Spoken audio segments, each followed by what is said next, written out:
नवीन चौहान और आज पहुंचे हैं मिशन दिल्ली लेकर हम कालकाजी विधानसभा में। कालकाजी विधानसभा क्या कहती है, बात करेंगे जनता जनार्दन से और बात करेंगे नेताओं से भी, क्योंकि पिछले 15 साल से कांग्रेस की हुकूमत यहां पर थी, पिछले 1 साल से बीजेपी और अब आम आदमी पार्टी भी अपना अस्तित्व टटोलने में लगी है। इन तमाम मसलों पर भी बातचीत करेंगे, लेकिन कैसा रहा कालकाजी विधानसभा का विकास, ये रिपोर्ट देखिए, उसके बाद बात 3 नेताओं से।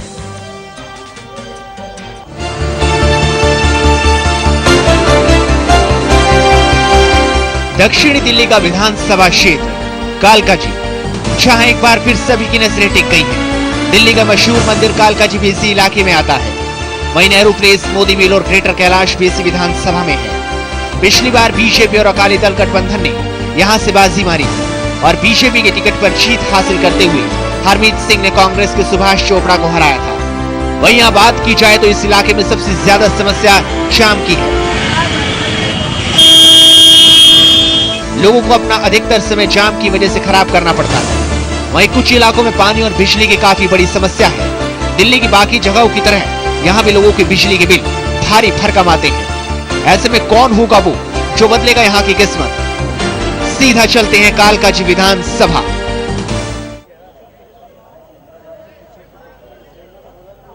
यानी साफ तौर पर क्या कहती है कालकाजी विधानसभा? बातचीत करने के लिए 3 खास मेहमान आज हमारे साथ है। बीजेपी की नुमाइंदगी करने के लिए दीपक कुमार जी हमारे साथ हैं, वहीं कांग्रेस की नुमाइंदगी के लिए गुलशन ठक्कर जी हमारे साथ और आम आदमी पार्टी के लिए नीरज कुमार जी हैं। तीनों नेताओं से बातचीत करेंगे, लेकिन उसके अलावा जनता जनार्दन भी मौजूद है, जिन्होंने अपना कीमती वोट देकर इन नेताओं को चुना और इन नेताओं ने कैसा विकास किया, इस पर बातचीत होगी। लेकिन सबसे पहले बातचीत करते हैं बीजेपी से।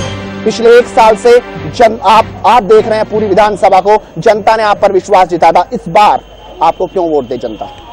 बिल्कुल जी, विकास के मुद्दे पे हम चुनाव जीत कर आए थे। हमारे पास एक स्पष्ट नीति है, एक स्पष्ट सोच है। हमने ये पहले भी जनता के पास में जब आए थे, हमारा एक मैनिफेस्टो था, हम आए थे कैसे करेंगे कालकाजी की जनता का विकास। तो उस मुद्दे को लेकर पिछले 9 महीनों के अंदर हमने जो कार्य किए हैं, उन्हीं विकास के मुद्दे के ऊपर हम दोबारा जनता के बीच में जाएंगे। और मैं आपको बताना चाहूंगा, इन पिछले 9 महीनों में, पिछले 15 साल से यहाँ पर कांग्रेस का शासन था, एकदम भयंकर विनाश की स्थिति थी। पूरे 15 सालों में जितना विनाश हो सकता था किया, इन 9 महीनों के अंदर हमने बीज डाले हैं। विकास हुआ है पिछले 1 साल में काम? 1 पैसे का विकास नहीं हुआ है। मीडिया, न्यूज़पेपर, 4 करोड़ का जो विधायक को फंड मिलता है, 1 रुपए का विकास कालकाजी में नहीं, वो वापिस चला गया। विधायक सिर्फ 1 दिल्ली में ऐसे रहे हैं जिनका फंड पूरा का पूरा वापस गया है। अगर कहीं विकास हुआ है तो दीपक जी से पूछिए, एक काम गिना दें कालकाजी क्षेत्र में अगर कोई काम हुआ हो। एक काम नहीं हुआ। दिल्ली की जनता अपने आप को असहाय महसूस कर रही है। कोई सीवर का काम नहीं हुआ, पानी का, सड़क का, एक भी ईंट कहीं नहीं लगी है, सिवाय बोर्डों पे नाम लिखे गए हैं। जो चोपड़ा जी का फंड था वो सारा पूरा हुआ और विधायक ने अपने सिर्फ बड़े बड़े वादे हुए, काम नहीं हुआ। विकास सिर्फ इनके लिए शब्द है, विकास बिल्कुल नहीं हुआ है। पिछले 15 साल से कांग्रेस की शासन रही है, कालकाजी की जनता ने पूरी तरह से नकार दी है। उसके बाद दूसरी मौका बीजेपी सरकार को मिली थी। लेकिन आपके तो नेता भी यहाँ पर ढूंढे नहीं मिल रहे आपको, कि आप पर किस तरह से विश्वास कर लें इस बार? सर, ऐसा है कि हमारा पार्टी जो है एक वो नहीं है, हाई कमान वाली पार्टी नहीं है, ये जनता की पार्टी है। जनता तय करती है कि उनका नेता कौन होगा और जनता जिसको उम्मीदवार बनाना चाहेगी वो हमारा एक उम्मीदवार होगा। कोई भी इसमें से उम्मीदवार बन सकता है। चलिए जनता से बातचीत करते हैं कि जनता क्या सोचती है। आप बताइए, आपके क्या मुद्दे हैं? हमारा मुद्दा यहाँ पर बहुत बढ़िया है। हमारे जो विधायक साहब है बहुत अच्छा काम कर रहे हैं। भारतीय जनता पार्टी और मोदी जी देश के अंदर ये चिल्लाते रहे, 49 दिनों में इन्होंने कोई काम नहीं किया। आज तक उनको हम लोग देखा ही नहीं है। कहाँ देखा कालकाजी में? मैं कालकाजी विधानसभा से हूँ। मैं स्वच्छ अभियान की मोदी जी की बात करता हूँ। वो बोलते हैं घर घर में शौचालय होने चाहिए, लेकिन जो कालकाजी विधानसभा कैंपों के अंदर शौचालय की हालत इतनी गंदी हो रखी है। वहाँ एक शौचालय की व्यवस्था पूरी तरह से बिगड़ी हुई है। 1 साल में क्या काम किया आपने? बिल्कुल, मैं आपको बताना चाहूंगा, इनकी तो नीति सिर्फ भ्रामक प्रचार के ऊपर। आप बताइए ना, कितने शौचालय बनाए? मैं बिल्कुल बता रहा हूँ। हमारा जो कर्पूरी ठाकुर कैंप है उसके अंदर एक 22 सीटर नए शौचालय की व्यवस्था की गई है। हमारे यहाँ पर सर्वोदय कैंप के अंदर सवाल क्यों उठ रहे हैं? सवाल उठाने वाले सिर्फ जनता है के साथ में, ये जलता है। मैं आपको ऑथेंटिक एकदम आपको बताना चाहूंगा, इस क्षेत्र के अंदर पिछले 9 महीने के अंदर 6 करोड़ 66 लाख रुपए के काम हुए, 4 करोड़ का फंड मिलता है विधायक को। और ये कोई किसी तरह की बात नहीं कि मैं अपने मन से बना के कह रहा हूँ, बिल्कुल ऑथेंटिक। ये आपके सामने ये ड्यूसिप का सरकारी कागज है, इसके हिसाब से 3 करोड़ 33 लाख रुपए के काम, 3 करोड़ 33 लाख रुपए के काम सिर्फ ड्यूसिप। तो फिर गुनहगार कौन है? इस विधानसभा का गुनहगार कौन है? गुनहगार कोई नहीं, भारतीय जनता पार्टी ने एकदम ठीक काम किया, दोबारा से चुनकर भेजेंगे, हमने विकास के अंकुर डालेंगे। और इनके आपको इस बार कैसे चुन ले? पिछली बार तो जनता ने नकार दिया था, 15 साल आप पर आपके पास हुकूमत रही, इस बार आप पर क्यों विश्वास जताया जाए? कहीं आप भी तो गुनहगार नहीं है कालकाजी विधानसभा के? ठीक बात, आपने बड़ा अच्छा सवाल पूछा। 15 साल सुभाष चोपड़ा जी इस क्षेत्र के विधायक रहे और पिछले साल आप अच्छी तरह जानते हैं बहुत भ्रम की स्थिति, एक भ्रामक तीसरे नंबर पर रहे हैं। नहीं, बिल्कुल तीसरे नंबर पर मैं स्वीकार करता हूँ। भ्रम की स्थिति, एक आम आदमी पार्टी जो झूठे वायदे, झूठे प्रलोभन देकर बिजली के बिल माफ कर देंगे, पानी फ्री दे देंगे, सब झूठी मैनिपुलेटिंग के ऊपर ये चुनाव लड़ा गया और सारा वोट जो है वो कन्वर्ट हो गया आम आदमी पार्टी में। मैं आपको एक बात और बता देना चाहता हूँ, भारतीय जनता पार्टी के उम्मीदवार को 2013 में जो वोट मिले, वही बात है ना, आम आदमी पार्टी कहती है आप अच्छा काम करते तो वो आते ही नहीं ना। 2008 से भी कम वोट मिले, फिर भी वो जीत कर आए, वोट सारा डाइवर्ट हो गया। बोलिए। मुझे तो बड़ा हास्यास्पद लग रहा है इनका बयान। पिछले विधानसभा चुनाव के अंदर जब ये तीसरे नंबर पर आए और उसके बाद में हमने काम किया, इस लोकसभा चुनाव के अंदर तो कांग्रेस की जमानत जब्त हो गई, इनको 15,000 वोट मिले, छठा हिस्सा भी इनको नहीं मिला। बिल्कुल जमानत जब्त हो गई। आप बताइए, आप सिर्फ चुनाव में तो आते हैं, वैसे कहाँ रहते हैं? पिछले 3 सालों से इस विधानसभा में हम लोग एक चप्पे घूम रहे हैं। यहाँ की समस्या बहुत गंभीर है। पिछले 15 सालों में कोई भी समस्या का समाधान नहीं निकाला गया। यहाँ बात कर रहे हैं हम शौचालय की, यहाँ सबसे ज्यादा संख्या है झुग्गियों की, शौचालय की समस्या, तमाम समस्याएं नारेबाजी हो रही है, यहाँ तमाम समस्याएं, झुग्गी की भी बहुत बड़ी समस्या है। बीजेपी के पास कोई रोड मैप है तो इस बार जनता विश्वास कर ले आपके ऊपर? हमारे 158 में से 48 पुलिस स्टेशन झुग्गियों के हैं, लगभग 1.5 लाख यहाँ के मतदाता उन झुग्गियों के अंदर रहते हैं। 50,000 वोटर और 1.5 लाख की आबादी उन झुग्गियों के अंदर रहती है।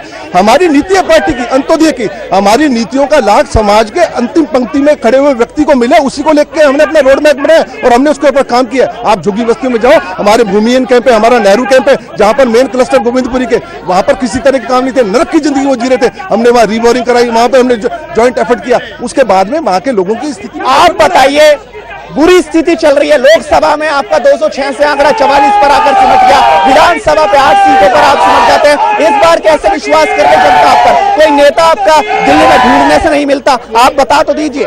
आप पूरी दिल्ली के नेताओं की बात मत करिए, बात करिए कालका जी की। चेहरा तो होना चाहिए कोई। सुभाष चोपड़ा जी सामने खड़े हैं। चेहरा कौन है दिल्ली में? नहीं, दिल्ली की बात छोड़िए, दिल्ली वो हाईकमान फैसला करेगा। सुभाष चोपड़ा जी कालका जी में खड़े हैं और ये असेंबली का चुनाव है, व्यक्ति विशेष पर लड़ा जाता है। सुभाष चोपड़ा जी हैं, आम आदमी के पास अभी तक कोई चेहरा नहीं है। और चलिए मैं जनता से पूछता हूँ, 15 साल में कितना हुआ? आप बताइए, एक आम आदमी की तरह ये बताइए, पिछले 15 साल 16 साल में यहाँ कितना विकास हुआ है? हमारे क्षेत्र में सबसे पहले विकास मेट्रो का देता हूँ। जो मेट्रो सुभाष जी लाए क्या? मेट्रो सुभाष जी लाए? इनको पता नहीं है, खुराना जी लेकर के आए मेट्रो, इनको पता नहीं है। इतिहास बताइए, खुराना जी जापान गए थे, सबसे पहले खुराना जी मेट्रो लेकर के आए और जितने पुल बने हैं दिल्ली के अंदर वो भी ये कौन समझता है आम आदमी के? आप बताइए क्या विकास हुआ है, क्योंकि आप तो इस क्षेत्र में रहते हैं। आम आदमी की तरह बताइए कितना विकास? देखो, आम आदमी जो जितने दिन आया ना उसने बहुत कुछ अच्छा किया, बत्ती का भी सस्ता किया, पानी सब कुछ किया। 15 सालों में कुछ भी नहीं किया। जो ये का नाम, जो 1 साल के बिल इतना महंगा है, मेट्रो है, बड़े लोगों का है, हमारे गरीब लोग आम आदमी पार्टी पे विश्वास कर सकते हैं क्या? इन्हें तो छोड़कर भाग गए थे।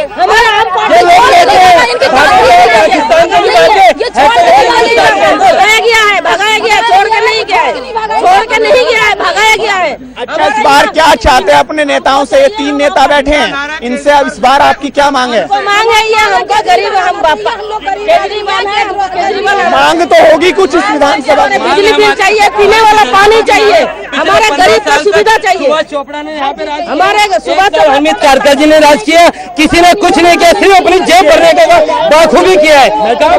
बहुत गंभीर आरोप लग रहे हैं, सिर्फ अपनी जेब भरने का काम किया है यहाँ के नेताओं। आप बताइए क्या आरोप लगा, मुझे तो आवाज नहीं आई, बताइए क्या आरोप लगा है? 15 साल से कह रहे सिर्फ अपनी जेब भरने का काम किया। ये आम आदमी पार्टी वाले जो खड़े हैं टोपी लगा के, इनको इकट्ठा करके लाए अपने कार्यकर्ताओं को, ये आम पब्लिक नहीं है। ये क्या है? सिर्फ मैं अपने साथियों से पूछना चाहूंगा, कालका जी के बारे में ये क्यों नहीं बात कर रहे हैं? पिछले 15 सालों से जो कालका जी की समस्याओं के बारे में क्यों नहीं बात कर रहे हैं? यहाँ पे इतनी संख्या में झुग्गियां हैं, शौचालय के बारे में क्या इनके विचार हैं? यहाँ पे पानी की समस्या है, यहाँ पे चिकित्सा की समस्या है। कितने साल और लेने आपको कितने साल और चाहिए? मुझे पानी की समस्या, कौन से पानी की समस्या की बात कर रहे हैं?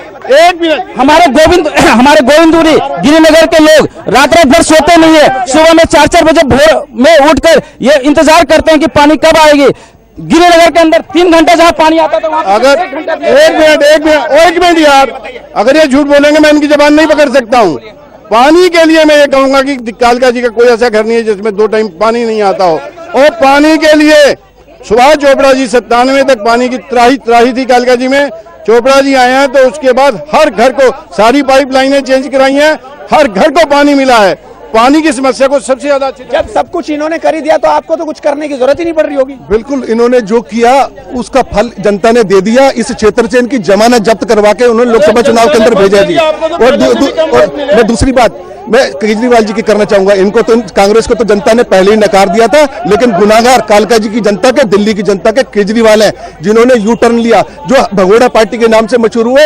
जो उनको आपकी वजह से होना आरोप तो आप पे लगते हैं, कांग्रेस पे लगते हैं। सरकार बनाई थी, इनकी जिम्मेदारी थी। दिल्ली के अंदर कांग्रेस और आम आदमी पार्टी ने मिलकर सरकार बनाई, लेकिन यहाँ की समस्याओं को सॉल्व करने की बजाय वो 49 दिन के अंदर सरकार को छोड़कर भाग गए, अपनी रिस्पॉन्सिबिलिटी नहीं निभा पाए। दिल्ली में सरकार न होने के बावजूद भी मैं फिर दोबारा से कह रहा हूँ, 6 करोड़ 66 लाख रुपए का काम इस 9 महीनों के अंदर कराया, काम कराया, बड़े बड़े दावे हो रहे हैं। आप बताइए। चाहती हूँ जो काम कांग्रेस ने किया, 1 मिनट, हम गरीब आदमी हैं, झोपड़ी पट्टी में रहने वाले हैं। जो काम कांग्रेस ने किया है वो काम कोई नेता नहीं करेगा। मैं गरीब, 2003 में मेरी लड़की के शादी हुए थे, कांग्रेस ने हमारी बेटी को शादी करवाया, 2 बेटियों की, 2 रुपए किलो मुझे राशन। आप बताइए। हम गरीब आदमी उनके साथ है। बिल्कुल काम क्या? हाँ बोलिए। सुभाष चोपड़ा जी ने जो बाहर डाला था वो बनवाया। देशबंधु कॉलेज के सामने 15 साल में रहे, वो कौन रहेंगे? 15 साल से हो रहे, बनवाना था उन्हें। तो बनवाना था, काम हुआ ना, विकास किया ना। आप बताइए। 15 साल से आज गोविंदपुरी में ये दिशा है कि लोग अपने बर्तन में फोड़े सड़क पे और तंगी। साल पहले हमें सत्ता मिली थी। हाँ बिल्कुल गहमा गहमी बहुत ज्यादा हो गई है। 3 नेता लगातार बने हुए, जनता जनार्दन भी है जो अपने सवाल लगातार पूछ रही है। एक छोटे से ब्रेक के लिए रुकते हैं, तुरंत लौटते हैं। लगातार हमारा ये मिशन दिल्ली जारी है।